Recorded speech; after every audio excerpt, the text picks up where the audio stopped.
And being in Boston wasn't easy because there was no record companies in Boston. It was New York or LA, period. That was it. Even more so LA. And how the fuck do we get their attention? How do we get them to come see us? How do we get discovered? And those bands were putting out records and stuff, the same bands in the building. And I was like, are we talented enough? Do we have the arrangements? Do we have the songs? These guys are writing hooks, you know, they're older. We're like 19 and 20. And I remember what you just said really fucking like threw me back, because I remember that's where I learned it wasn't just that. It was the want. It was how fucking bad do you want it? And you know how I knew that there was a chance, and why it felt right that we were going to surpass all these fucking bands in this place that might be better than us, better songs, more fucking seasoned, is because at 10 a.m. when I woke up there on a road case, sleeping there with rats and everything fucking walking around, and I plugged in my guitar and I got up and I walked down the hall, I didn't hear a fucking thing. I heard silence. Meaning what? Meaning that I was the only one sleeping on the fucking cases. I was the only one. I'm almost I'm fucking tearing up, man. This is insane. I've never talked about That was an amazing story. Wow. Keep going. I'm fucking tearing up, man. Holy shit. What am I, this fucking Oprah? Who are you, Oprah? What the fuck is happening here? Hello and welcome to the craziest episode of 2020 that you're going to subscribe see for a very long time. Subscribe.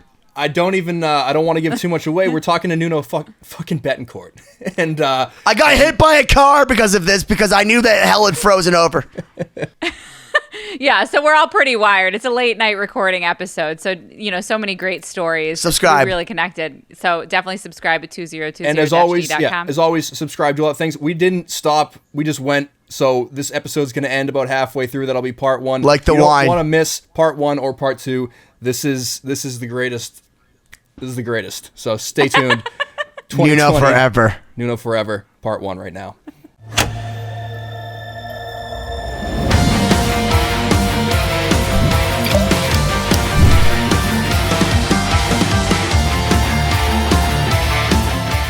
Ladies and gentlemen, you've been 2020 because today, hell hath frozen over. We are here with what I believe to be the GOAT, and we're in Boston, Massachusetts, and it's not Tom Brady. He's actually from the same island in the Azores as my fiance, and plays guitar like nobody's business. Tom Brady. It was Tom Brady the whole time. Well, hold on. I'm going to take out my I gotta go with the show my and Bruce tell. Jenner. Yeah. My Bruce you Jenner. win, but you know when? But just for you bringing that up, your show is not fucking canceled. Hope you fucking enjoy that, because if you do It was anything, a nice run. If you do anything in the country we live in, which is the USSR that we live in these days, you are fucking canceled. So, Ladies and gentlemen, Nuno Bettencourt, who's canceled us. He just canceled us. You heard it. You heard it here first on 2020. We got 2020. Should I wear fucking headphones? Or can I swear on this fucking thing first of all? Oh, yeah. Absolutely. No fucking swearing. No fucking swear. I think this was the most epic entrance of any guest that we've had. We just jumped right in. Didn't even get through the introduction. We just went right off. I know. We just started playing with dolls within the first 10 seconds. You were just with the Pussycat Dolls. It made us wait, and I'm There you texting go. him like, That's should I loosen up my buttons? Because I'm like eating all this fat kid food here. And like, meanwhile, Nicole and Nuno are making sweet, sweet music and wherever you are. No, I'm excited. We're working on something really special, and it's I can't wait. It's really interesting. Hence why she would even talk to me. It has to be outside the box or whatever it's supposed to be. But yeah. Well, I mean, I can understand why she talked to you, because Janet Jackson talked to you about Black Cat, and then Rihanna was like, "Hey, there's this guy with really nice hair that I should probably take out on like every tour I've ever done." Wasn't these? No. I mean, I heard you're pretty good at the football. I mean, you seem to like to be behind the strong women with the strong hair. Once again, for the fear of being canceled, I am a woman trapped in a man's body. Always have been. I always relate to women really well. And I love women. And, you know, I think they're the most beautiful creatures in the world. Oh, thank you. That's As the woman on the show here. And no, why is that? Why won't any guys work with me? What the fuck? You just gave me a fucking compliments, man. Thank you so much. You just mentioned. Well, I mean, technically, Nicole, Rihanna, Janet. well, but Tony Braxton was a good one. But That Jonas was Michael. Why couldn't I have been working with Michael? Fucking Slash, fucking Eddie, the GOAT. What do you mean the GOAT? You worked with a Jonas brother. That's pretty big. All right. That's big. That's one. And just so you know, I think the Jonas Brothers are fucking amazing. Like, honestly, those dudes not only can sing, but like, what was that song, Jealous, that came out? That all day long, I'm in the bathroom, feel so jealous. Why are you in the bathroom all day long? Because that's Right. actually where I met the Jonas Brothers, was in the thinking, bathroom in that place in LA you go to, like the Beverly Hills, you have to be invited. Oh, that place. I thought you were going to That's say why you were I in the bathroom like I used to be. Like you have a National Geographic with the Tribe edition where the Do you do the foot? Do you do the foot thing underneath the stall, and that's where you catch your flight? We're going to leave that one alone. We're gonna get you canceled. You need a physicist for that one. Siobhan, how drunk are you? I don't even know at this point. I'm just very What are you excited that we're all drinking? here. What are you I'm drinking drinking about? red wine. Good for you. You're drinking red wine in like a coconut. It's my Glass. like opaque glass, so that I can maybe get away with saying I'm not drinking wine, but it's pretty obvious that I'm That's drinking cool. wine. So I like it. You said it out loud. I like it. I would have a little bit of wine if I didn't have to just run in here. And she ran down the stairs, and I had to run in here. And, We'll go for it. let You you can go get get some- your wine. go Go get get some your wine. wine. We've waited long enough. Go you just get have it. to promise All to right, come give me 2 back. seconds. We'll give you 7 You seconds. don't got to twist my arm, man. Should I go get another bottle? With Yes! Yes, go get We're another doing bottle. this. We're going deep, Second- bro. I'm gonna second start bottle. smoking. I don't even care if it's okay. I really just wish I bring never Cory- had a scotch. I think it's good that one of us is the driver of this Yeah. conversation, because That's probably you have to be the sober Brought sober to you driver of this. by Polar Seltzer Water. Please sponsor me. There was a liquor store down the corner. And that's how quickly you went. No, what he did is he actually Nice. called Paul Geary, and he's like, "Hey, man, Paul, do you know All the way anybody from near my Vegas. street? But he knows someone on your street." No, absolutely. Actually, the house next door, I didn't know this for a long time, but there's a house next door to me, beautiful house. And that was Matt Soren's old place. Apparently, when I found out he used to live there during the guns period, he told me he had to move because he almost died in there 3 or 4 times, like we all have. Died like 3 or 4 times. But How do you almost die 3 or 4 times? What's the story behind that? Or is that like Oh, you didn't know you could do that? like what? Like actually die or almost Yeah, die? absolutely. I guess you could. Yeah, a near-death experience or actual death. That was the name of experience? his band for a while, so near-death experience. So is that why? Me, I think Benny's the only one that's ever mentioned that to me in my entire life. That he's the Well, only one that ever heard it. on the population of 1 that knows near-death experience. What are you smoking there, bro? This is the dabs. This is like the My the God, it's a new hardcore contraption every time. I got this Yeah. really ugly, like, how do you get that really beautiful sunlight, creamy sunlight that you guys are working over there? Like, why do I get the real harsh? Do I look all right? I don't know. You look great. You have not aged. actually, We were talking do you about want to know this. how? Listen, you You look absolutely my beautiful. By the friend way, Paul- don't worry. Between me and Benny, nobody else is going to get a fucking word in this fucking interview. You know that, Oh, right? that's how the right, show right. kind of Oh, works. it's always like that. And then you add me into it, and it's like, I don't shut up either, so we're all fucked. This was given to me by our mutual friend Paul Geary from a very early time, and if you look, Nuno looks exactly the Wait, same. what was it? Look at this. It's from Modern Drummer magazine. What's the I hair? mean, you really do look I the same. strategically placed the hair, all this way, sorry. There it is. Yes. Look at him. Look at him. We have to do like the split screen. Like the 75-year challenge. Listen, He it's did that it. dying 3 times vampirical thing that I got going on. I'll let you guys in on it, but I can't tell the whole world about it, but you guys for sure are. Well, there's only 7 No people one- watching. Yeah, no one listens or watches this show, so you're good. So I'm just here wasting my fucking time. No, I'm hanging with you guys. I'm at Toast. Siobhan Toast. Come on, let's go.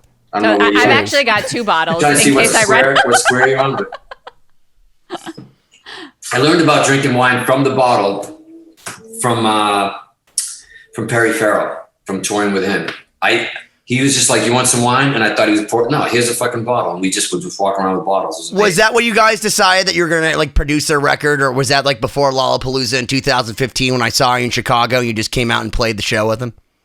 That was definitely, it's horrible talking about these stories because it feels like you're just dropping names. We were actually met.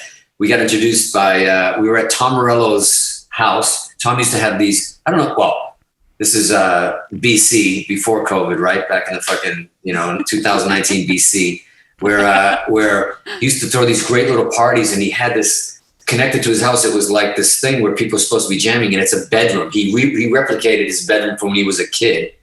And so nobody can really fit in it. And he's got amps, and he used to jam, and everybody's just in the hallway watching. And he'd do Halloween parties, all sorts of stuff. And then he introduced me and Perry at this party, and we kind of hooked up the next couple of days, and we wrote a little bit, jammed a bit. And yeah, we did satellite party together. Did he come up to you and ask you if you were like dressed as Dave Navarro? No, he asked, are you okay with performing live with me and putting a dildo up your ass while you're doing a guitar solo? I saw it. You know what? I finally got Ben to shut up. You fucking believe it? I got him to shut up for a second. He's just laughing. But no, the point being is that I say this because when me and Tom were sharing stories about, he said the first time he saw James, he said that was part of Dave's guitar solo, which Dave's a friend of mine who I love dearly. And it's impressive that you can actually do that. You're monster player. Your job is open, like, I'm just me? like, Yeah, that shit happens. James Addiction shows, man. There's shit that goes on till this day. There's stuff going on that stage. Who was it? Extreme did a gig with them in Europe not so long ago, like a few years back. And they went on right after us. And while I was on the side of the stage watching, a couple of girls come behind me on both sides of the stage. I'm like, oh, wow, the dancers, they're going to go up and do some BVs. Bullshit. These fucking cranes came down and they hooked them. Yeah, we just played a festival with them, and that was I saw that. I saw exactly what you're talking about. They're literally right in front of the back of their fucking skin, into the skin, and they pull them up. They swing them everywhere. Like I was like, just watch this going like, wow. Yeah. Holy shit, I'm in the wrong fucking business. Like I should be wild show. All those hours of practice for what? Like for what? Yeah, all you need to do is hook yourself and swing. I don't know. I was like, whoa, I had no idea what to expect. Yeah, I didn't know people could do that stuff. It was amazing. I mean, I know, piercings and pain and all that. This is hanging, swinging from cables, and skin is just being fucking yanked. It's like Dee Snider in that movie Strangeland. Remember that movie? I stopped with all that stuff, like the autoerotic asphyxiation after watching Rising Sun and listening to NXS too much. Right, yeah. Rip Michael Hutchins, by the way. I got it. I'm just saying, if he was here, like, I'm sure he'd have plenty to say about it. He'd probably hold signs. Look, it's a sad thing what happened to Michael because we don't know exactly what that was, but no, the true story. You know that he had no taste left by the time he died. He got into a fight. Imagine this happening to you. Got into a fight. I think it was in Sydney. He was coming out of a club. Everybody's drinking, of course, and he said something to somebody, some big dude walking by, or somebody said something to him, just pushed him, fell back, hit the back of his head on the curb really hard, and lost his sense of taste. Imagine that fucking torture. Jesus. The only other thing worse than that is maybe losing your penis. That's about it. That's like taste and penis gone. You're fucked. Or actually, you're not fucked because that wouldn't happen, but you're screwed. You can't screw either. Never mind. Are we talking? Is this thing starting yet? Okay. Well, then I guess I can jump in here as the person that's the non-guitar player, totally out of this box. But yes. You're obviously a superstar. But I'm the one in this podcast that likes to ask questions about people's background. So for the people that may not know who you are or want to hear about your background, which is definitely possible. Which is definitely possible. But obviously we know how amazing you are. Can you talk about how you got into music, what it is about guitar, how you became, you have like an insane sound and talent and an amazing voice. And I'm always curious to hear how people form that, what their influences were, how they grew into their instrument. Look, that's a big question, right? That's like a this is your life type of question where I could probably talk about that for an hour, which we don't want to do. So, the condensed version, so many things happen to you along the way, and it's not just the National Geographic in the bathroom. That's really important. But it's I grew up, I'm the youngest of 10 kids. And it's not just the youngest of 10 kids. The youngest of 10 kids that all fucking played. everybody. Played bass, instruments, multiple instruments. My dad played like fucking 12 instruments, clarinet and violin and all sorts of shit. He was a complete asshole, but he never taught me anything, but he played them anyways, regardless. But he you know, when you grow, and you're the youngest and you're just walking into every room, there's like you know, like I said, back in the 1900s when we fucking moved from Portugal to Massachusetts, to Hudson, Mass. I remember you walk into your living room was like, all right, there's a keyboard there. It's a Farfisa organ, or then there's a drum kit in the corner. You know, you had no choice but to just like, it was the Nintendo of what everybody did later, right? You just jump on a kit, you pick up a bass, you play. Christmases are like the whole Beatles catalog. Literally, we were the only fucked up family. We didn't sing Christmas songs. We sang Beatles songs at Christmas. It was just like a Beatles jam. And that was the Bible. Wait, did you do the Beatles songs that were only available on the Beatles Christmas records? Because that would be fucking awesome. Because you know, the Beatles had Beatles Christmas only if you're part of the Beatles Club. So that would be awesome. I'm not part of the Beatles Club, and I didn't know that they had that. I had no idea. I've never heard a Beatles Christmas song myself. There wasn't Father Bettencourt. Oh, he didn't teach you anything. So, so you know, they sent out, if you were a fan of the Beatles in like the 60s, they would send you actually personally signed. They weren't signed by them. They were signed by their people that were in the office, but they thought they were there. Yeah. And they did special songs. So if you ever get to like DJ on XM radio, that's what you should do. I wish I'd known that. We would have done Beatles Christmas stuff. But instead, you know, their catalog, the book was like, it was 2 volumes. Right. And we would just sit there and just like, you know, read the chords, play them. I mean, my brothers, my friend brother, they were all, it started there with them. My brother Robert, Louis, you know, George, you know, all of them, Paul, they all played in the Azores, you know, even before I was born. They played in these bands, they had mop tops. They played there was an American bass there.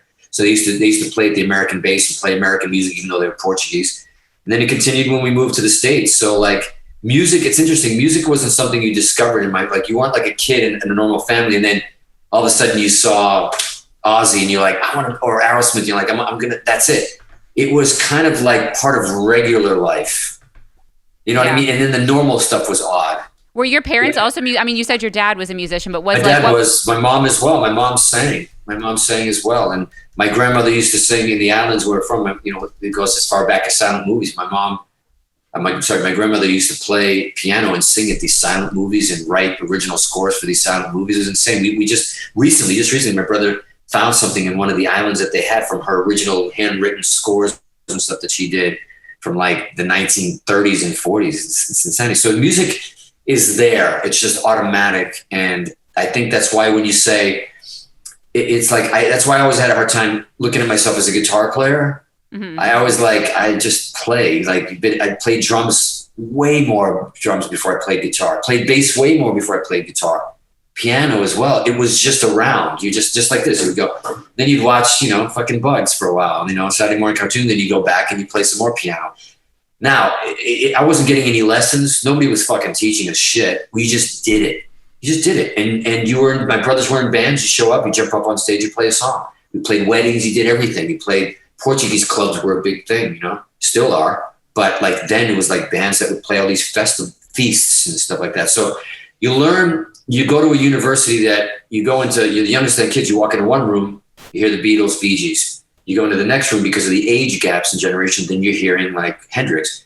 Then one day you walk in and you hear fucking Van Halen in 1978. And then that changes and fucks your whole life up and rocks your world. And you're like, oh, what the fuck is going on there? You know, but it was Zeppelin, it was Queen, obviously.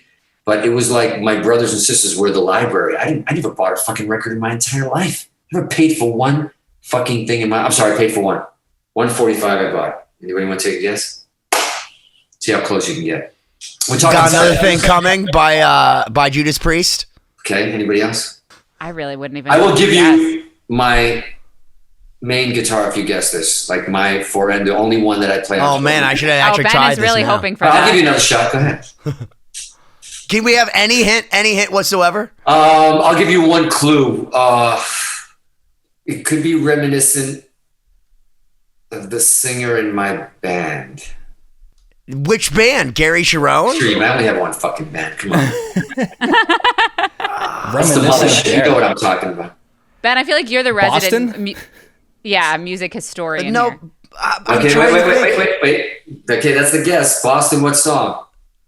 Long time foreplay. All right. I'm just gonna tell you because you guys are way out. Yeah, I'm gonna just. It Yeah. was Cars by Darren. Oh. Here in my car. I was in love with that riff and the vocal and the groove, and I don't know why. That's the only thing I ever walked into a store and bought a 45, and I went probably because I was broke and we were poor on welfare, but that's a whole other story. But that's the only. The library was my brothers and sisters and bands. I grew up everything I've ever learned was from their library, their bedrooms. Shit, I'd wait till they fucking leave. I can't tell you how many days I did school just to listen to music and go through shit and listen to shit and hide. I used to hide in my basement. Everybody thought I was in school. I broke a record one day. I think I missed 72 days of one fucking year of school just in my basement listening to. I'm not kidding. And back then, it wasn't like my mother didn't speak English, never fucking picked up the phone really. But he went, and they used to have that truant officer. They used to get in a fucking car like fucking like fucking Ferris Bueller's fucking Day Off. They used to go look for you. They get into a car, a woman. I remember her till this day. My sister told me she just passed away like 2 weeks ago. This woman I gave her a career of looking for me. And somehow, I was always in the same place in my fucking basement, listening to fucking music and playing guitar and shit. And the funny thing is like she never worked that out, never came to my basement, and then somehow they passed me. God bless the fucking public school system. 72 days, you break a record, and they're like, get him the fuck out of here. Right. Welcome to Hudson, Massachusetts, ladies and gentlemen. High-end education in Hudson, Massachusetts. Well, you're right next to Worcester. I mean, we all know how it is in Worcester. I'm from Worcester. And the thing that's really upsetting is because actually, and I'm not to touch on it, but Are you I'm a scholar, as you know. Are you from Worcester? I'm really from Worcester. So I had said like to Nuno by a text message, like, yeah, like guys in Hanson. I don't go to Hanson. I've never been to Hanson, I don't think, other than to fly somewhere from like an air base. Other than that, I've never been to Hanson. I've been to Hudson a million times. I've been drunk in Hudson. It's a little fucking right there, like right off 495, right near 290. I fucking know that place. Why did you go to Hudson to get drunk? I'm confused. Because my buddy Ben Barry lived there, and I worked at Best Buy in Marlboro. I'm a loser, Nuno. I'm a loser. Best Buy Marlboro, I get it. Yeah, dude, I opened that store. I thought I saw you outside my house a couple of times. Yeah, I think I tried to install some speakers, and you're like, get the fuck out of here, man. I'm with the fucking. You don't know what you're doing. The geek squad's here. Like I can't. I was before that. I was the genius before the genius, man. Not to go back, but for what reason did your family move to the U.S. or to Massachusetts? That's a great question because we lived in an island called Terceda, and our house, I got to go back and they did this amazing thing where we had this little house and it had, I think, only one bedroom. Somehow 10 of us lived in there, 10 or 12 of us with one bedroom. And across the street was the beach, the ocean. A wall, you walk down to the beach, and the view was the beach. It was normal to us. We lived on an island. Mm-hmm. It was, and I'm like, okay, the beach is right there. And I was 4 years old. We left. We left to come to America, to be able, for the land of opportunity, to work. And, my dad worked in a factory. Everybody was in factories. My sister, everybody worked their fucking fingers to the bone. We were on welfare. I remember coming home nights, after like being out with my friends, or I used to fucking like play basketball at the boys club, or whatever, come back. And I'd come in the house at night and be candlelit and shit. And I think, wow, this is really super cool. Like people using candle. I didn't know we didn't have electricity. We couldn't afford the electricity. We lost. It kept getting disconnected. We couldn't even afford it. So then I'm going, everybody's working their ass off. People are quitting high school to be able to work, to be able to pay the rent, to be able to do stuff, to be able to live the American dream, to make enough money, to finally retire and have a house on the beach at the ocean. The irony, yeah. Yeah. Oh, man. I was like, guys, wait. We were already there. Yeah. We were already there. Yeah, we didn't have money, but we were fucking paradise. The place is paradise. The Azores is paradise. Now, I understand if you go back to 1971, when I came over, things were hard there. Not a lot of money there. There's not a lot of work, so you have to go somewhere to work. But think about the irony of like you go back and everybody's trying to get a fucking house there now. It's like, it's wild. But that's, yeah. And so I don't know. We never answer fucking questions. We go. You could have lived in Quincy, you did, man. you did. It's I right mean, on the water. I live in Quincy. One of my loves of my life and the first girlfriends was in Quincy. Dude, Dunkin' Donuts started in Quincy, so if that doesn't make everybody happy. Oh yeah, you know what? Listen, so I'm walking one day, like I got my car, getting its oil changed on Quirk, right there in Quincy, right? And I walk into the Dunkin' Donuts, and on the wall, in a very nondescript sign, it's like, this is the site of the first Dunkin' Donuts in like 1952. And I'm like, and I first off, I thought to steal it. Like, that's the first thing that came to my mind. Like, that'd be cool for my studio. But like, yeah, it's the first Dunkin' Donuts. That? You know why you Yeah, thought that? because you're in Quincy. Because you're from fucking Worcester. That's Yeah, because you're from Worcester, dude. We take everything. If it ain't nailed down, we'll take it, bro.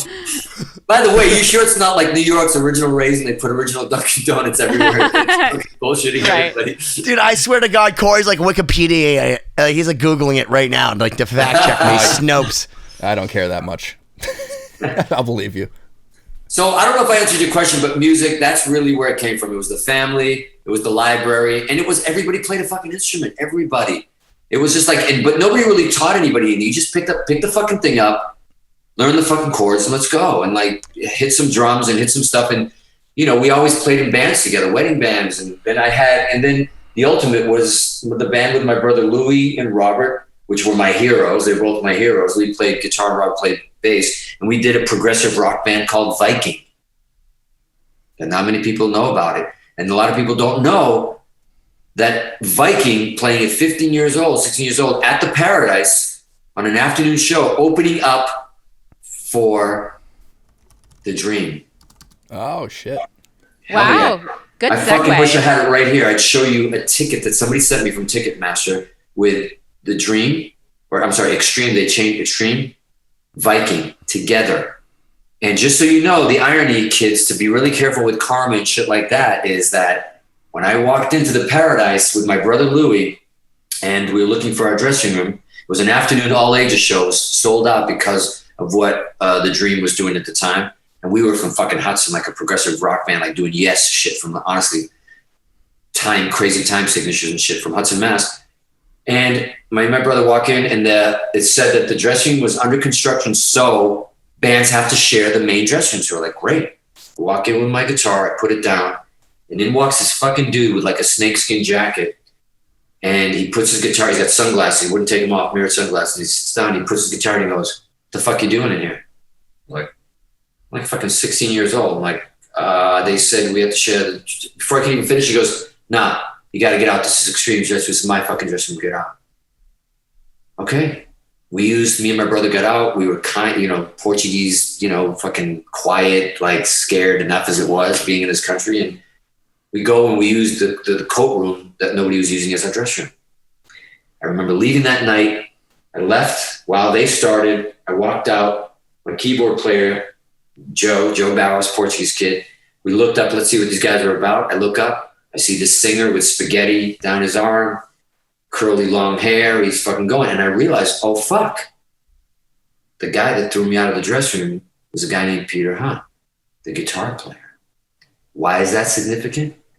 Because a year later, 2 years later, who do I replace in that band? I meet Gary. He's doing a video shoot for Mother Don't Want to Go to School Today, the one that went on the MTV basement videotapes at a record deal. A friend of mine at Cambridge Music Complex where I rehearsed says, come to the shoot, come shoot. I'm like, for those guys, fuck those guys. Fucking asshole that kicked me out of the fucking dressing room, fuck them. Got me some wine. I ended up going. So I'm actually in the video and my arms up, jumping up and down while all the kids are running out of school. I'm one of the kids running out of school. Little side note. But I'm out in the field. Out of nowhere, this fucking dude walks out to come and talk to me. It's Gary Sharon. Never met him. Comes out, he goes, "Hey man, friend that brought me Jody, the girl said that you're a fucking badass guitar player." I'm like, I'm all right. I'm a shy as fuck. I didn't say a word, actually. I didn't even say that. I'm making shit up as I go. But I was like, yeah, great to meet you, asshole. The band that kicked us out of the fucking dressing room. And he goes, man, love to hear you someday. Goes away. They win the MTV fucking Basement Tapes Awards. Another year goes by, whatever it is, what's happening. All of a sudden, I'm in a band called Sinful. All right? Out of fucking Milford, Mass. Portuguese singer, rock band, metal band.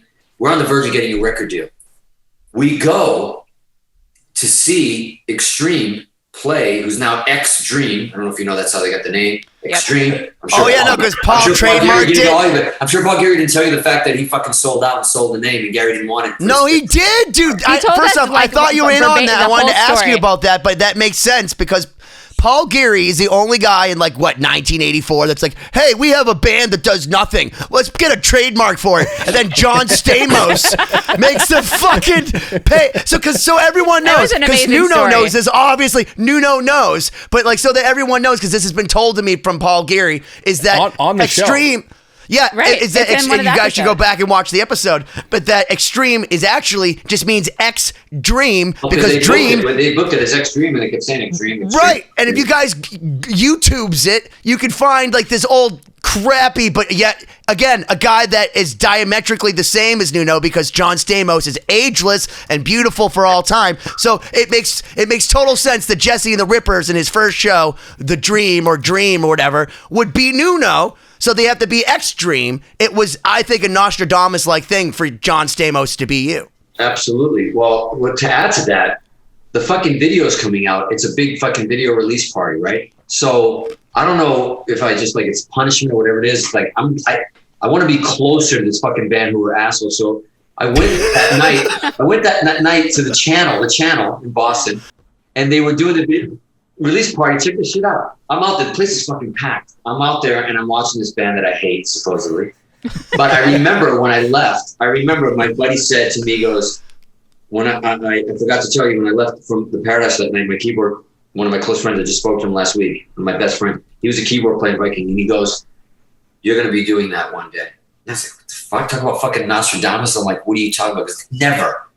Years go by. I'm at this fucking thing now. Jim Blue, does that ring a bell to anybody? You're all too fucking young. Jim Blue booked what was the metal night in Celebrations on Wednesday nights, which was the fucking night to be at every Wednesday night at Kenmore Square, the rat across the street, metal night, and fucking dudes with long fucking hairspray fucking hair, all us going there. Then you got all the punks came out, and there was a dance club, all going to Pizza Pad. This is like some shit out of Friends, a fucking Friends episode. But they all meet I'm wearing there. a Friends shirt. I'm wearing a Friends shirt right now. But honestly, dude, you guys are getting where fucking IHOP and all that and all this shit ended with the Gap. All used to be at fucking 2 a.m. pizza fucking joint, big one, where all these cultures collided. There were fights every night. The punk rockers, the fucking glam rockers, and the fucking club, the fucking disco dudes, right? There was shit going on. Every night there were fights and shit, like people were getting hurt.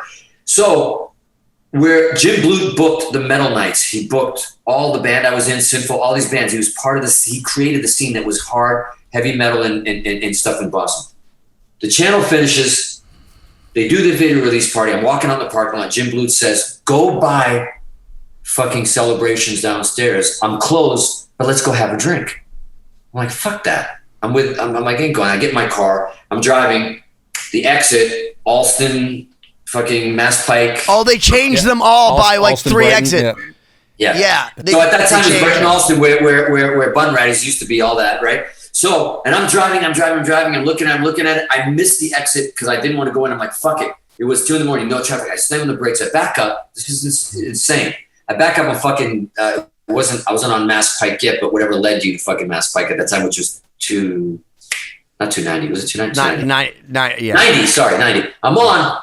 I fucking say, fuck it. I show up at Celebrations. I don't see anybody. I'm fucking banging on the fucking windows. He kindly comes open the door. He's there. And he's like, come on in. I'm just with a friend of mine. There's only one other person in there. Guess who this motherfucker was in there? I only know because Gary Schrum. What are the fucking odds that the only other person is Gary Schrum?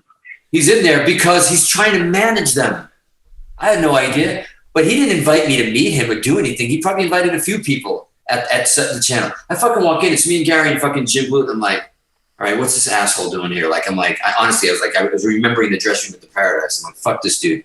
We have a few drinks. We start talking, and Jim Blue says out loud, he goes, hey guys, I'm doing a fucking Halloween night at Celebrations, but nobody can be in the same band. I want to get guys from different scenes to be a band that you all love together. So me and Gary talk about, I bring up fucking Queen, right? He's like, what did you just say? I said, Queen. He goes, you're not a fucking Queen fan. He goes, I'm the fucking Queen fan. He goes, fuck you, you're the Queen fan. I'm the fucking Queen fan. I go, you know how I know? Because I'm going to fucking tell you the fucking album that should be the fucking best album that they ever had, whatever, and you're not going to fucking know it, and it's not your album. And I go, he goes, yeah? This is like literally out of the fuckers. He goes, want to do it at the fucking same time? I'll go ahead. We both said at the same time, Queen 2. Literally. Yes! March of the Black Queen! March of the Black Queen. Yes! Literally. He said it, I'm like, bullshit. This is like Step Brother shit. Yeah, we just wanna become go do best karate in the friends. fucking Dude, garage? that's my favorite album by them.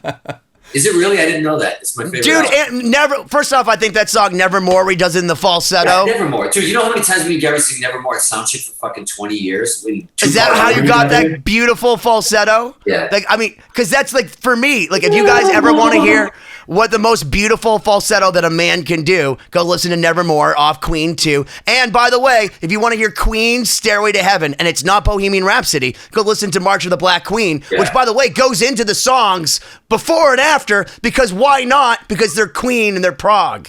Yeah. And the opening song of that Ogre Battle of the Black Side, because they didn't have an A or B side, they had the black side, white side, but for me, the A side was the black side always. And people debate that, but when you open with Ogre Battle and you hear that fucking riff come in and the whole band is backwards and then it changes into forwards somehow, they fucking do some shit with it. It's insane. But it's the heaviest with the fucking screams. I used to sit there in my bedroom, just like look at the album, read the lyrics, sing them. I knew them all by heart, to the point that I recited them all to Brian May one time in Japan at a gig. We sang the whole Black Side. And he's like in a van on the way in traffic. We sang the whole Black Side to Brian May. And he couldn't fucking believe it. He didn't know the lyrics. He was like, what the fuck are you guys? Anyways, I digress. But I'm in this fucking thing and he's talking about Queen. And we started, that was it. Jim Blute moved out of the way and we talked for the next 2 or 3 hours, me and Gary, about fucking Queen and Aerosmith and all this shit. And then, you know, we talked about we should do Aerosmith. Let's fucking do Aerosmith. Let's get this guy from that band, whatever. You know, I got Pat Badger. Pat Badger wasn't an Extreme yet at the time. I got him. I know this bass player. We did Aerosmith as Extreme before Extreme was Extreme. There's photos of it, of us dressed up as Aerosmith shit. I know I'm not giving anybody a chance. That's crazy, No, this dude. is amazing. Can I blow your mind about Ogre Battle? Can I tell you something I don't think you know about the song? As a nerdy, and it's close. As a nerdy guy, do you know that Freddie Mercury came up with the riff on guitar himself and not Brian May? Did not know that. See? Nerdy Queen fan to nerdy Queen fan, I pass that knowledge to you, Mr. Bettencourt. I'm embarrassed that I don't know that. No, dude. I swear to God, I didn't know that until like maybe 6 months ago when someone told me, and then I had to like Wikipedia it, and then it was like that happened. It's a great riff. Insane fucking So riff. good, dude. But so we do it and we meet that night and Gary's in a band and they just fucking had like won the fucking MTV whatever contest and video and all the shit. And they're doing amazing. I'm in some band called fucking Sinful who's trying to get a record deal. Milford, Hudson, the other side of the tracks. Fucking, you know, the Worcester, that whole side out, the other side of the fucking 495. You head up there. Nobody knows those 6 towns, but we're doing this stuff. And then Gary says to me, he goes, we swap numbers. I fucking get home. This is when we had the fucking, you know, the fucking phone, you know, back in the 1900s, the fucking big long cord and the phones in the fucking landline. Back in the 1900s, the fucking phones there. Was there a rotary one, or did you push the buttons? All rotary. Fucking fuck yeah. All right. Yeah. Okay. I'm still on the rotary. We're Portuguese. We're still fucking on the rotary. So I grabbed the fucking thing. My mom says, it's this guy on the phone, Gary, whatever. She didn't even want to pronounce it. I get on the phone. And this dude says, I'm confused that he's calling me already. Like Halloween is like, I don't know how far down the line. Calls me the next morning. He's like, yo, man. And I don't want to get canceled because he did say, I'm not like fucking, you know, stalking you or trying to sleep with you or whatever it is, even though we all know he was. But at the end of the day, he's like, I don't know, man. I couldn't fucking sleep last night. We talked for hours. I want you to join my band. I was like, what? I go, 2 things. First of all, you're an Extreme that's doing pretty well. I'm about to get record. And how about this little fucking nugget? You never heard me play guitar before, you fucking idiot. You never heard me play. I said to him, you never heard me play. How can you want to be in a band? And he goes, I already know. I don't need to fucking hear you play. He said, I don't need to hear you play. I go, you fucking crazy? I could like suck. I could be like, I'm in a metal band. How do you know it's not fucking thrash metal or some shit? Like, and I don't know. I just don't even do solos or anything. I don't even know how to write a fucking song. He goes, so wait, who won that battle? I feel like Gary was right on that one. That like maybe he knew more than you about you at that time. Well, I didn't know it was a battle. I didn't have to hear you play. All I needed to do was see you kind of look at me a little bit, and then I knew that you were the greatest. No, what I'm saying is, it was all the bands, all the stuff we did, and he was just like, I'm like, Gary, no. First of all, I said, no, I'm not joining your fucking band. First of all, you got 2 guitar players. I don't do 2 guitar player bands. I'm fucking greedy. Like, I'm an Eddie Van Halen. I love Aerosmith, but no, I'm not doing another fucking guitar player. And by the way, I'm fucking really excited about the band I'm in. And he goes, okay, understood. I get it, whatever. And I go, but anyways, I'm playing fucking Celebrations next week on Wednesday. If you want to just come down and fucking check out the band, whatever. Yo, he fucking comes down. He sees the band. He brings down Paul Geary. And Paul Geary said that at the time he saw him, he goes like, great. Thanks for bringing me down. The fucking kid's fucking great. Now what? Now we got to fucking what? But they, by the way, I hate to say this publicly, but the other 2 guitar players have no idea what the fuck is going on right now. They're down there scoping out another guitar player while they're in the bed. They're fucking somebody, trying to fuck somebody else while they're in a relationship with somebody else. Bad shit, bad fucking vibes. But right? that's what bands do. They upgrade, man. We're all upgraders. But so then I'm like, no. When I tell you guys, honest to God, my family, my kids, my mother, I'm like, I'm not joining this fucking band. And I'm in a great band, and I'm going to do this. And I love my Sinful Dudes, and they know that. Jeff Powell, one of my close, just with him 3 days ago, we talked about this shit. I don't know what happened. Gary comes down, sees the band. He comes into the dressing room. Fucking, this is weird shit. This is out of body fucking experience shit. I don't even know. Still to this day, I don't know how to fucking explain it. He comes into the dressing room, and I'm like kind of nervous that he's in the dressing room because I know he's that fucking the girl that's trying to fucking pull me away. But I'm like, hey, everybody, I want to introduce you to Gary's and band. Everybody's cool. Hey, what's up, dude? Whatever. And he says, he pulls me outside and he goes, man, I get it. Fucking band's cool, man. You fucking, I wish I didn't see you play. I wish I didn't see you play. It's fucking torture. Like, I'm like, you're fucking great. But he shook my hand super sweet. As Gary always says, he goes, man, good luck with everything. Fucking, that's it. Rock and roll. Good luck. Fucking, this is all the dude said to me. I walked back into my fucking dressing room and I'm like a zombie and I'm just sitting there and I'm like, I look at my band guys and I'm looking at them talking and I go, hey, I quit. I didn't even know I was quitting while I was talking to Gary or even when I walked in that fucking room. The words came out of me and I was like, wait, what did you just say? I quit the fucking band and I don't even know why. I have no idea till this day why I said it, what happened, and I quit the fucking band. And I'm like, and they were like, what? Big brawl. Big motherfucking brawl. I grabbed my guitar, they're yelling at me, the singers, Portuguese on Portuguese, forget it, fucking betray, fuck you, what the fuck? And I'm trying to leave and he's yelling at me all the way out. My buddy Jeff, who's a bass player from Hudson, he's like, Nuno, what the fuck are you doing, dude? Like, we're about to get signed. And I'm walking out and they're yelling at me all the way. And by the way, they grabbed the guitar from me and took it from me because it was a guitar that the band paid for because I couldn't afford my own guitar. So Gary mind fucked you into joining the band, essentially? I don't know but honest to God, and I don't want to give him that much credit because he was completely being honest. He said, like, what the fuck? If anybody knows Celebrations, Narcissus used to be upstairs. It was underground. So I'm walking out, I'm like sweating, my heart is racing because I just quit a band that I've been put years into, wrote tons of songs and the fucking solos were pretty, everything was like ready to go. I'm walking out like shaking and I'm like, what did I just do? What did I just do? Fucking sabotage is cranking through the speakers. I don't know, like all these metal shit's going through. I'm walking out, I get to the bottom of the steps. This is where the movie part happens. I get to the bottom of the steps because this is already a half hour after Gary left. Bottom of the steps.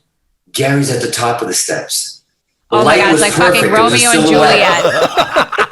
Rain was coming down. He's at the top of the steps. I look up at him. He's fucking talking. Of course, he's trying to pick up some chick at the top of the fucking steps, as he should. And I'm downstairs, and he looks down at me, and I'm like, yo! It was like fucking I'm Stallone all of a sudden. I'm like, yo! And he goes, I was like, what's up? And I'm talking the stairwell's far. This shit is fucking far. It's like I can barely see it. And I go, what time's rehearsal tomorrow? Cut and scene. Literally, that's exactly how it happened. And he's like, what? I'm like, what time's rehearsal tomorrow? And he's like, for real? I'm like, let's do it. It was fucking insane. It was insane. And so then he goes the next day, fires both of his guitar players out of nowhere. These guys, Peter Hunt, the guy with the sunglasses, who fucking kicked me out of his dressing room 3 years early, fired because of me. You don't think karma's fucking real? Think again. This shit is insane. This shit is insane. We're from different 40 minutes an hour away from each other. First off, incorrect. It's dharma. Dharma's what happens because of karma, and it's times 3, and there's only 2 guitar players. So technically, the math is wrong, and it's a wrong letter, but close. I don't want to equate this to somebody who ate people's bodies. I'm just fucking with you. I'm not Jeffrey Well, Dahmer. look, but it's the same people on the way up as it is down. That dude was an asshole to you, and because you kicked ass, you kicked his ass out of the band by being better. Without Gary even having to know, because he sat with you at a bar and said, I could tour with this dude. So check this out, though. I was going to say the cock thickens. It's not. It's the plot thickens. But anyways, listen to me. I don't want to get canceled. I don't want to get canceled. I'm sorry. There's a woman in the room. It's completely fine. Listen, She's I'm like, with I'm these a guys all bottle the of time. wine in. It's fine. Yeah, I've got my second But bottle anyways, already queued me up. too. So. Cheers. Cheers. Cheers. But my point being is, so I'm thinking he's like, literally, you want me to come back tomorrow? I fucking live an hour away. I don't even have a driver's license at this point. I'm a fucking punk kid. I get somebody to drive me. I go to the Cambridge Music Company. I walk in. There's another guitar player there. They want to go with 2 guitar players. They get their fucking childhood friend who's amazing, this kid named Matt McKay. And they're like, we just want to see what's going on. So I'm like, I go with it. I roll with it. I'm like, great. We play a fucking song. They showed an original song that was called Americocaine. There's a demo of it somewhere still. And I'm like, the dude's like, hey, you want to take the solo? I'm like, this is why I hate being in 2 fucking guitar bands. I'm like, nah, man, you fucking do it. I'm like, you do it. You do everything. I'm just going to sit in here and be Joe Perry and be really quiet and fucking just play some rhythm and do whatever. So I'm fucking playing. I'm doing my thing. We play one fucking song. They all leave the room and have a meeting with Matt. And I'm like, oh, I'm definitely out of here. Like they hate my fucking playing. And they come back in 5 minutes later. There's no Matt. And I'm like, guys, what the fuck is going on? We played one fucking song. Like, what? You guys want to tell me what the fuck is that? I'm a fucking, like, super shy Portuguese kid, fucking traumatic. I'm already broken as it is. Like, what is happening? He goes, well, why'd you guys go out there? He goes, the guitar player wanted to meet with us out there. And he literally looked at them and he said, it's either him or me. That's it. And he thought for sure. And I didn't even fucking play the solo. I didn't just play some fucking rhythm. I wasn't like, yeah, man, look at me and showboat shit. I was like, all right, let me just fucking play some rhythm. And they went like, and they came back and I'm like, so you come in to tell me like, I gotta go, right? It's him. He goes, no, we said it's him, not you. And he was a childhood fucking friend. This dude could fucking play. This dude was a songwriter player. So I don't know what I'm trying to tell you. I'm just trying to tell you one rhythm song, one fucking thing here and there. Like this shit, when you talk about crazy Destiny type stories and stuff that's going on.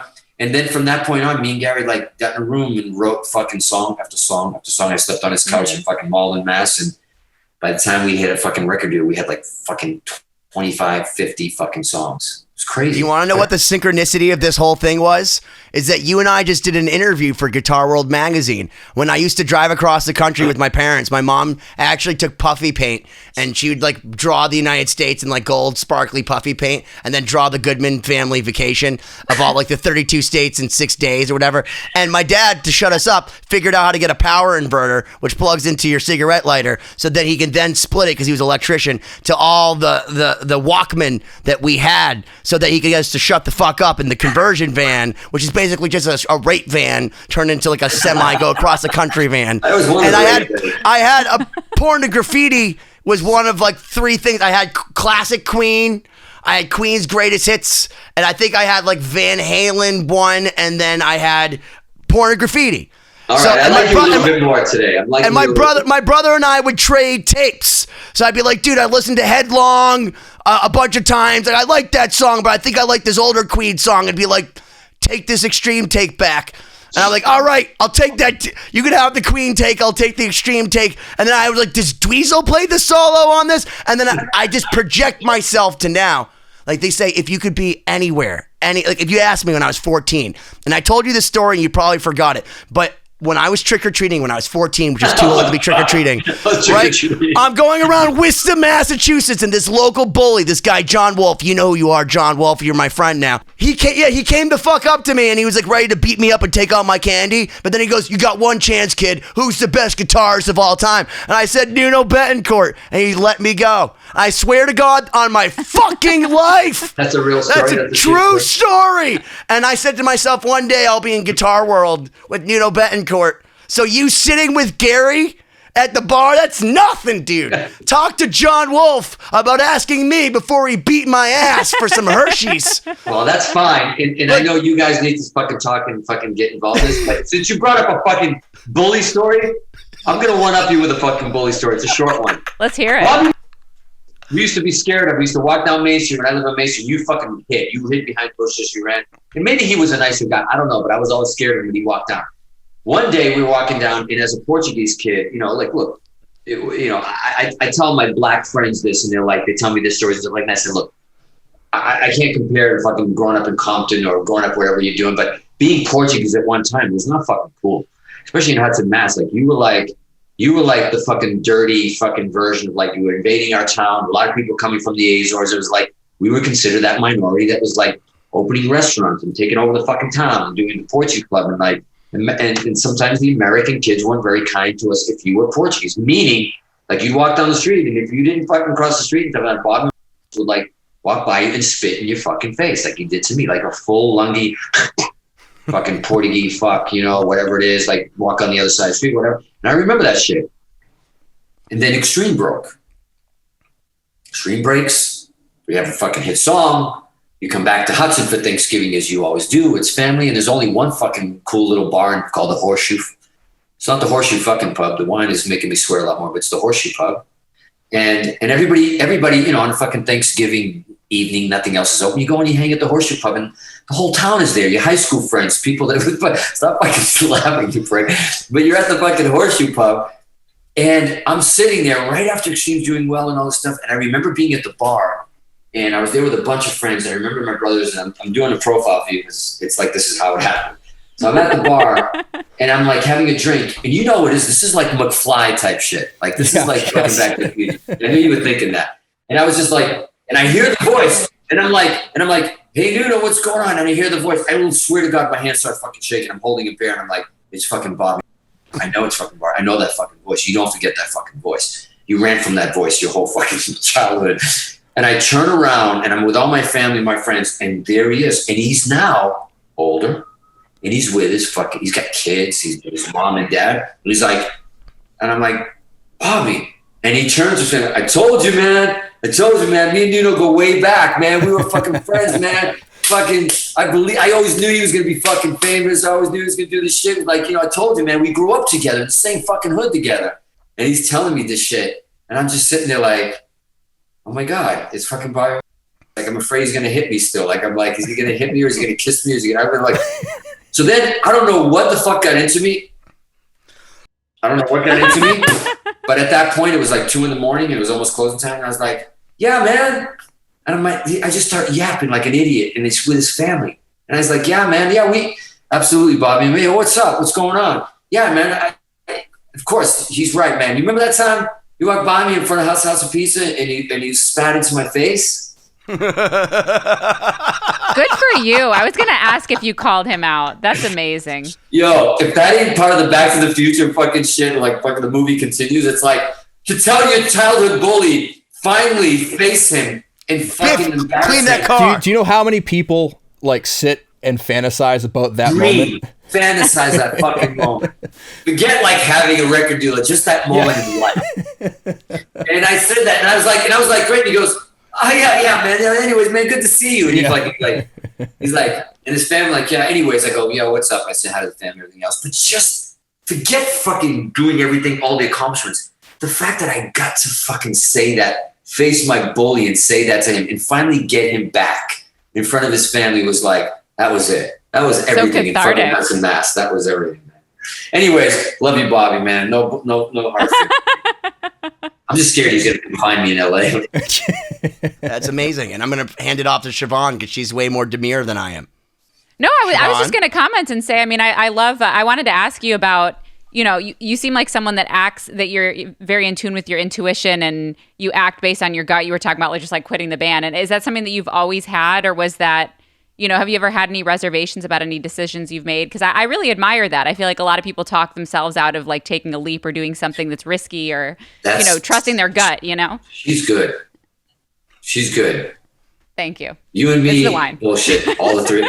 She's good. My point, the reason that brought up something, you just tapped into something that fuck, man. Like when I went back, and we talk about like coming up in Boston, coming up as a band, I remember going like to the Channel and going to the Paradise and seeing bands and seeing bands that were being in the Cambridge Music Complex. Cambridge Music Complex was like 2 floors and it was fucking door after door. Rehearsal rooms with no insulation. And you'd hear like New Man, these bands like New Man that were coming out at the time and like talented fucking groups. And you'd be like, are we good enough? Like seriously. Like Rick Berlin, the movie.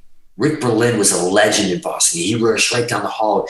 We used to go out and listen to the fucking songwriting and the lyrics, and we'd be like, who the fuck are we? What are we doing in here? We're a bunch of punks. We can't fucking write a song. We don't know.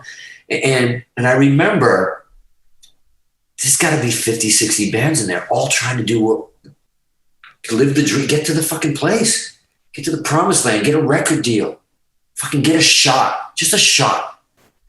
And being in Boston wasn't easy because there was no record companies in Boston. It was New York or LA, period. That was it. Even more so LA.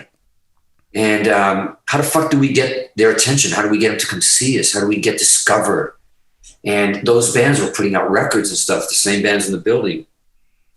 And I was like, are we talented enough? Do we have the arrangements? Do we have the songs? These guys are writing hooks, you know, they're older. We're like 19 and 20.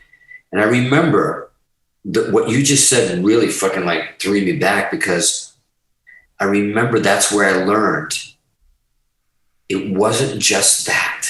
It was the want. It was how fucking bad do you want it? And you know how I knew that there was a chance and why it felt right that we were going to surpass all these fucking bands in this place that might be better than us, better songs, more fucking seasoned, is because at 10 a.m. when I woke up there on a road case, sleeping there with rats and everything fucking walking around, and I plugged in my guitar, and I got up, and I walked down the hall, I didn't hear a fucking thing. I heard silence. Meaning what? Meaning that I was the only one sleeping on the fucking cases. I was the only one. I'm almost I'm fucking tearing up, man. This is insane. I've never talked about this. That was an amazing story. Wow, Keep going. I'm fucking tearing up, man. Holy shit. What am I, this fucking Oprah? Who are you, Oprah? What the fuck is happening here? Siobhan I like to dig Seriously, deep. She's like she's the velociraptor that comes behind you. I'm staring at you, but she comes up behind you and like just attacks you. No, but seriously, like I'm thinking about like I haven't never really talked about this. I was thinking about how like we used to have this joke where it's like if you're gonna go, you gotta go all in, and you're not gonna eat. You're not fucking. I remember like I would fucking like seriously. There was a Burger King that you used to walk to. It wasn't that close. You had to walk to in Cambridge, and you sit there with your fucking change and your money. It wasn't like you were poor as me. You're just like I'm not gonna work. This is it for me. I'm gonna fucking do it 24/7. The job is gonna distract from what I gotta fucking do. But how do I fucking eat? Like literally. And we used to like fucking gather coins, change from home, from everywhere. Walk down the fucking Burger King. And the day that this fucking deal came out, 2 burgers for 99 cents. Are you fucking kidding me? 2 burgers for $1, but no drink. No drink. Couldn't afford the drink. You got the water. Yeah, the fucking, we call them bubblers, right? Am I wrong? Like fucking East Coast. Bubblers. Oh, bubblers, dude. A bubble is a fucking bubble. Like people use it as water fuck. No, it's a fucking bubble. I'm like, what the fuck is a bubble? Like fucking. But anyways, 2 burgers. That was the meal for the day. That's it. Pennies show up, humiliated, fucking walk in. There's your pennies. There's your fucking counting shit, and you get your burger. Meaning what? Meaning I realized that it was like you can't do it halfway. You got to be all motherfucking in. You write as many songs, because when we would shop to a record company, we'd send our 4-song demo, whatever it was. They'd go, great, we want to hear more. All right, motherfuckers, here's another 4 more. We need to hear more. All right, motherfuckers, here's another 4 more. We had 50 songs by the time we were shopping this shit. And the only way to do that was to sleep on a fucking couch, sleep on cases, do what you got to do, and write all day and fucking starve. Starving musician? Yeah, for fucking sure. And yeah, we do some gigs, but you know, we were fucking, those days, we paid to play. We'd give them $100, they'd give us $100 worth of tickets. If you guys sell these, or you give us $100, we'll give you $200 worth of tickets. You sell them all by hand, then you make $100. That's how we did the living room. That's how we did fucking the Paradise. That's how we did all that shit. So we could fucking pay, get you 99-cent burgers, right? Get fucking 2 burgers for $1. And so when you said that to me, now, does it guarantee you're going to get a record deal? No. There's a lot of great bands that deserved it just as much as we did. But you eat shit and breathe it, the chances are higher. Chances are higher. The songs might be better. The songs, you might have more songs. And honestly, when we got the deal with A&M, the guy said to us flat out, he fucking flew out to the Paradise. We did a show. How fucking ironic. The movie continues. I'm sorry. Where did we get signed? Where did we do the showcase? The Paradise. The place where it began, where I saw Gary for the first time. Which, by the way, we saw Siobhan at the Paradise because she came and played with Starset as a violinist at the Paradise. It's very cool. Yeah, it's really cool to hear about it. Yeah. Where the karma started, the dressing room you get kicked out of, all that shit. What we're doing is fucking an all ages show there, like we did where I fucking first time. And they had A&M Records came out, a couple of labels. A&M was the only guy that came up upstairs. And and I was just like, he came up and we were just getting undressed and we were fucking doing whatever we were doing. And we thought nobody's gonna fucking sign this fucking band anyways. And this dude comes up, his name was Brian Huttenhauer. Why is it important? Not only because he found us in a fucking pile of tapes. He was an intern at A&M. What they did with him is his office was tiny and all they gave him was stacks and stacks of demos and cassettes. And you want to talk about the fucking universe? He said he was playing. He got our 4-song demo that we recorded at Normandy Sound in Rhode Island. Had Play With Me on it. Big Boys Don't Cry. Oh, fuck, you're old. Can't think of what the other two were. But he got it and he's playing it. The president of the label, thank the Lord, had to go to the toilet at that exact moment. Walked by the tape listening room. Door was shut. He heard something. Went back, opened the door. He goes, what is that? He goes, I don't know. It's this band from Boston called Extreme. He goes, put it on my desk. That's simple. Doesn't have to take a shit. What happens? I'm working at fucking Burger King, 99 cents too. I don't know. Right? That's the universe, right? Who knows? So then he sends him out. He says, they're doing a show. He said, he comes up in the dressing room and he says, he's a really shy guy. He's the one that tapped into Temple of the Dog, the Seattle scene, Pearl Jam, and put those guys together to the Temple of the Dog album with Pearl Jam and help me, Soundgarden. Chris Cornell. Signed Soundgarden, A&M as well. We were signed around the same time. And he comes up to a dressing room and we're like, what do you want, dude? He's like, I was told that if you guys make it through the end of the show and you're not heavily fucking sedated and drugs and pass out to the end of the show, that I'm allowed to tell you that we want to sign you to A&M Records. I'm like, what did you just say? Literally, we were in the fucking dressing room parallel. We thought he was fucking was like, bullshit. He goes, no.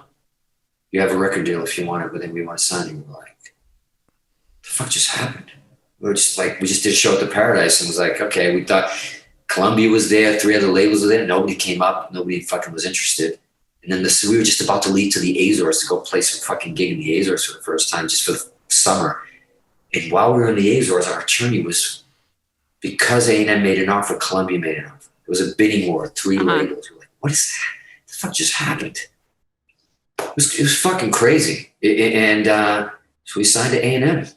And we signed to fucking A&M. And next thing you know, we're here. I'm looking right up. I want you guys to fucking see what I'm looking at. You know the crazy thing is I just saw Pat Badger from here, from my house. That's amazing. Yeah. Yeah. Sorry, I was going to say, Ben? I was just saying I just saw Gary Sharon and Pat Badger and I think Gary said he had asked Paul, Paul Geary, drummer and manager extraordinaire, what he wanted to do with like the money if they got money. He goes, I want to buy my mom a house. And he looks at him completely earnestly and goes, how much is a house? And then like they both said it again to each other. We all were just dying laughing because he's like, how much is a house? As they were standing in Ernie Bach. It's funny because that was my answer as well. I said, I just want to get my mother a house. That's the only thing I was working on. So I just wanted to buy my mom a house. We lived in a 4-family house, fucking roaches and fucking welfare and no electricity. And I was like, it's the first check I got ever. Bought my mom a house in Hudson, Mass on White Pond Road.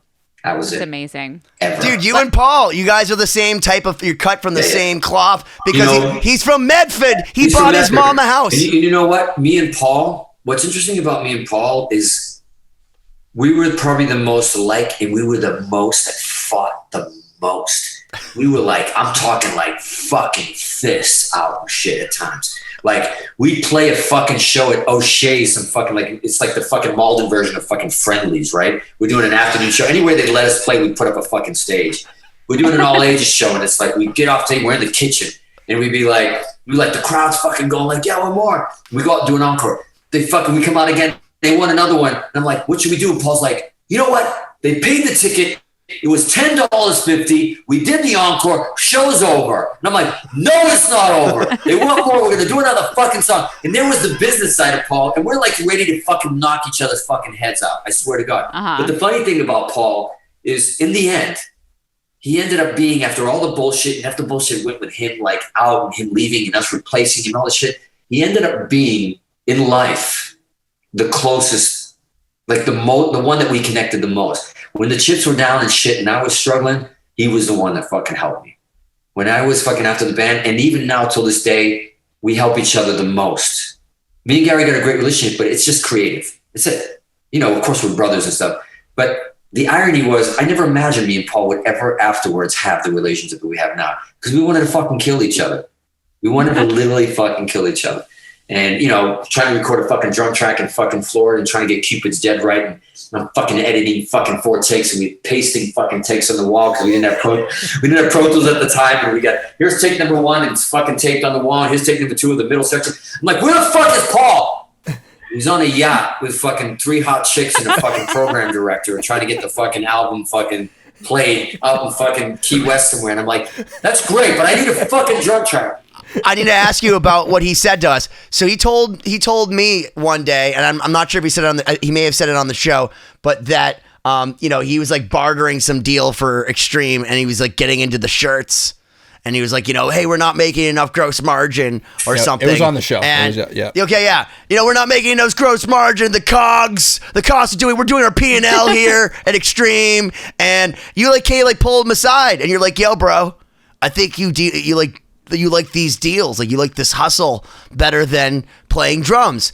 And like but it's funny because I just interviewed him talking about Boston, and he goes, you know what, I've been a manager actually at this point longer than I've been a drummer. And I'm like, haven't you been a drummer this whole time? But he doesn't even consider himself a drummer now. And I'm like, well, I mean, if it walks like a duck, you know, but it's funny that you said that, because I had to tell him that. It's like, I had to slap him across the face and be like, you know, this is a little while back when he was with Cory, and I remember we were at a party somewhere, you know, and I love I'll fucking first tell Paul will be the first one to say, love K-Fig. K-Fig is like fucking Paul on fucking steroids in a way, energetically and everything else. But yet he's cut from the same cloth as Paul, you know, Bonham, Pocket, fucking, you know, it's all about that partner.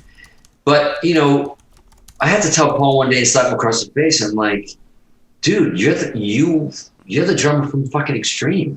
You're the drummer of Extreme, period. No matter what, Kevin's added a lot to what we're doing, and we've been doing stuff for a long time with Kevin and everything else. But Kevin would be the first to tell you that he fucking grew up on Extreme. Like, you know, it was your drumming in the band, and he loved the band because the band was the band, and you were the rhythm section of that band. You were the one that, you know, I might have written every fucking part.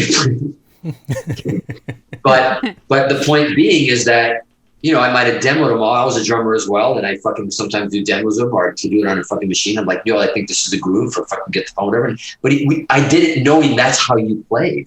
I did it knowing composing drum parts for you because you were the fucking backbeat of the band. And the minimalist approach that you had towards the band is what made the band be able to fucking play the riffs I play. Yeah.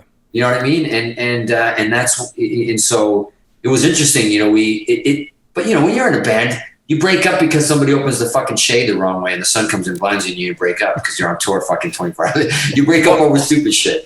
Hold on, paint a picture for me, because one of the things I give Paul complete credit for, and you guys complete credit for, because talk about the ballsiest move in the history of fucking music, and I straight up say it. So when Freddie Mercury passed, Queen pulled you guys aside.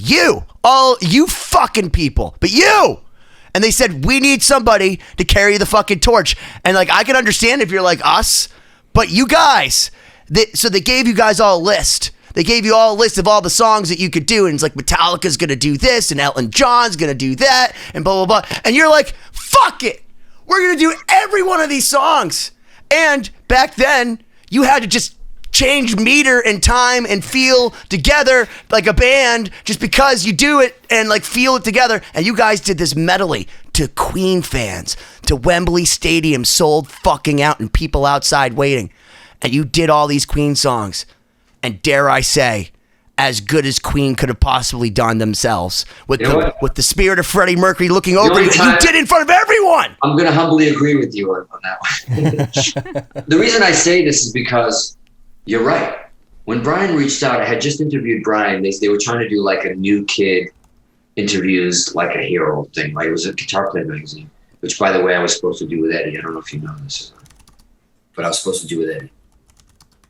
And we'll talk about that right afterward. But they're like, you're going to interview Brian May because we know you're a Queen fan. And I was like, what do you mean I'm going to interview Brian May? Nobody interviews Brian May. Like, what the fuck are you talking about? So we're in a room and I'm waiting for Brian May to walk in. Supposed to be 45 minutes to an hour. We talked for 4 hours. Go figure.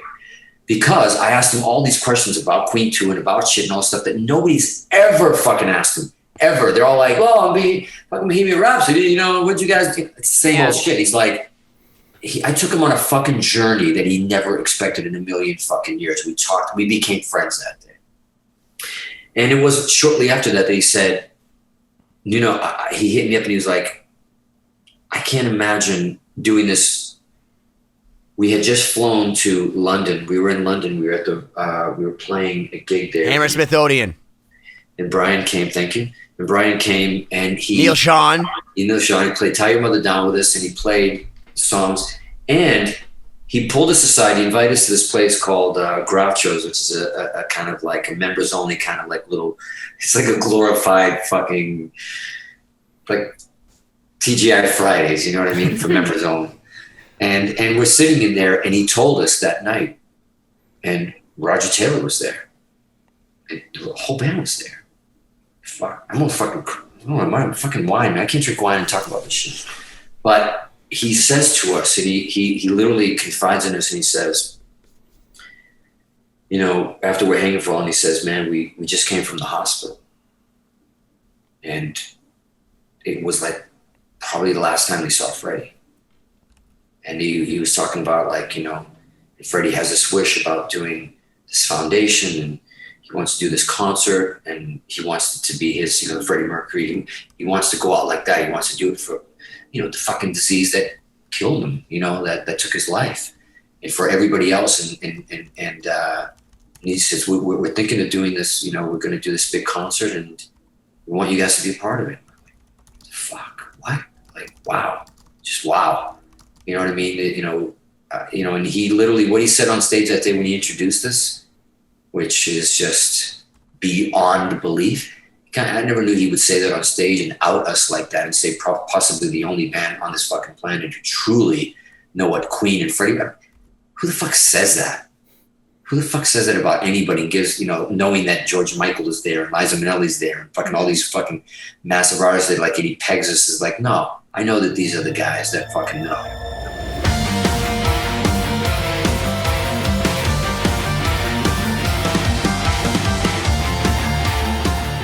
You know, did it take any time for you to really think about that move from, not you, Ben, to move from, you know, being a musician to being a manager? Were you already kind of immersed in the management side, or was it just kind of like a gut feeling where you kind of knew that was the direction you had to go in and then just take a leap? Well, I had been immersed in the management side, but I'd never managed a band outside of my own. So that was a big leap, and I felt like I wouldn't have been taken seriously as much if I was the drummer of Extreme managing bands. Like,